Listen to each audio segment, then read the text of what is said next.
Welcome back to our series on Bach's Orgelbüchlein. Today we're looking at one of the four Advent chorales at the beginning of the book, one of the two with dual titles, Herr, ein'ge Sohn, or Herr Gott, nun sei gepreiset. There are two different hymns, both sung to the same melody, which is why Bach has given it the twin title, but they're both hymns of praise. This isn't the penitential side of Advent, and this is reflected in the piece, which is more or less uniformly cheerful. The only observation I would make about that is that we sometimes hear performances of this work which are very lightweight, that is to say, played perhaps on an 8 2-foot flute in a very bouncy, rather detached manner. These hymns, they are hymns of praise, they are happy hymns, but they have a serious side to them. The first one speaks of Christ, the eternal Son of the Father, the morning star. And the second one is, again, a hymn of praise to God, speaking of God's eternal glory.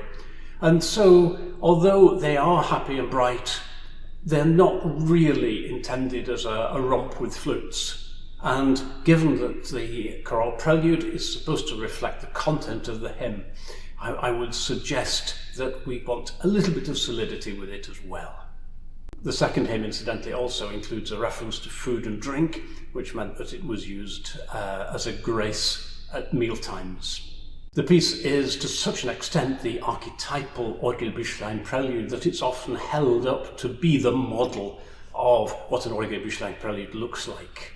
It has the melody across the top, virtually undecorated, just as often happens. Leaps of a third are filled in with a passing note. But otherwise, it's straightforward there, and the other three parts all share a common figuration, moving in semiquavers in such a way that at least one and most often two of the parts are moving in semiquavers at any one time. The only oddity about the piece, really, is that Bach has repeated both halves. That's natural for the first half because the hymn tune repeats itself there, but for the second half the hymn tune doesn't. It's not quite clear why Bach has chosen to repeat both the halves.